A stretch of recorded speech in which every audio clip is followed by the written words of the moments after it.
And if we're to know someone in a relationship, we want to actually know them the right way. Like we want to have the right idea of who they are. That's good. I mean, it's you don't want to have a relationship with someone under false pretenses. Like you don't understand who they are. So the way that Jesus reveals himself and who he is matters. So we talked a lot about that. But then also folded in some of the things we've been talking about in our sermon, and she would have heard Braden's sermon last week, and I think Stu's the week before.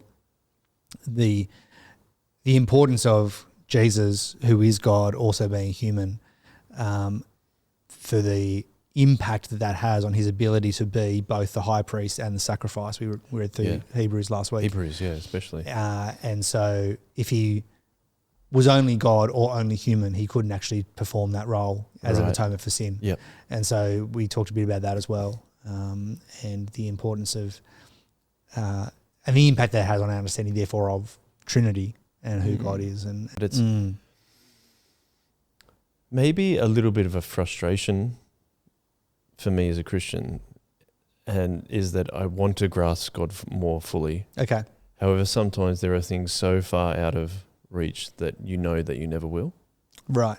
Yeah. I don't know what you call that, but I think because I would like, if I'm going to, sometimes if it's something worldly, I'm like, I'm going to understand this, and it might be something that I'll grapple in my mind for 2 or 3 years, and then I'm like, oh, it's about this, and then I'll move on. But you can't do that with God. No, I mean, we can grow in our understanding of him. Yeah.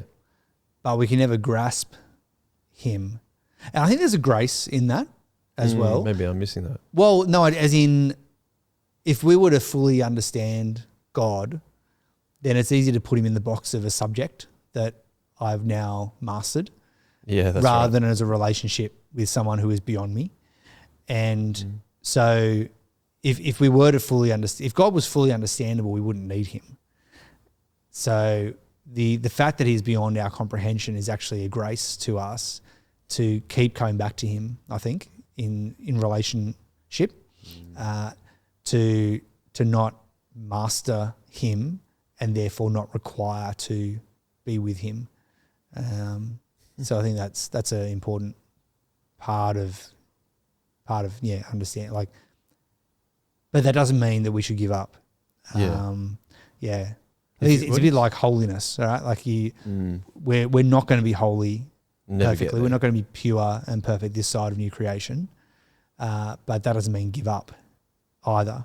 And so we're working towards, with the help of the Spirit, to be displaying the fruits of the Spirit, not the fruits of the flesh. But our inability to get to holiness is also a bit of a grace, because if I could master holiness without relying on God, then I wouldn't need God. So there's an aspect where it keeps us intellectually and obedience level humble to not ever quite achieve and never quite get there. Because what did you say? If we could fully grasp God, then we wouldn't need him. Wow, that's pretty cool. Because that makes me think also of what you're saying there of Lee Murray in our talks a week away. Yep.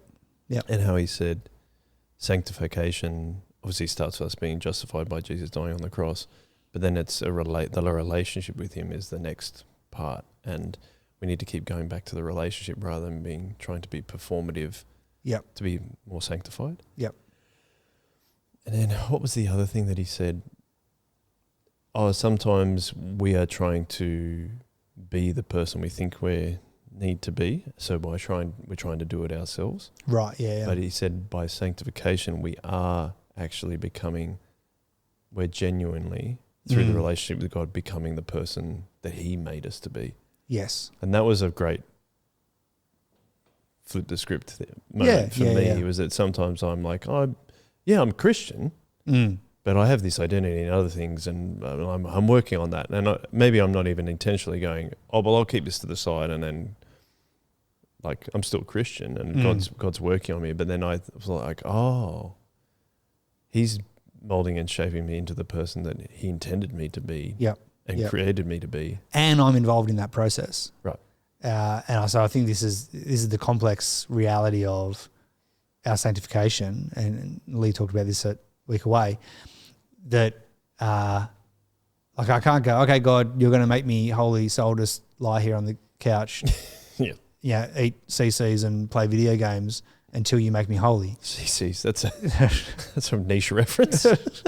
Corn chips. They're corn chips. Sorry. You probably said Doritos. Doritos. And yeah, so like we are called to actively engage in our own sanctification, also knowing that Jesus and the Holy Spirit is the powerhouse through which we actually achieve it. Because they're active. Yeah, and because it's relational. He is active. He is active, yeah. Because it's relational. So both of those things have to be the case. So it's not the case that God's sitting there twiddling his thumbs, kind of like a teacher watching you struggle at a problem going, I really wish they could get that. But neither is it just, sitting back with your feet up on your desk going, all right, God, you'll make me pass when you're ready. Like as you're actively engaged in the process, but he is also with you and empowering you, and the Spirit is there inhabiting us, helping us to actually achieve the will that God has set before us.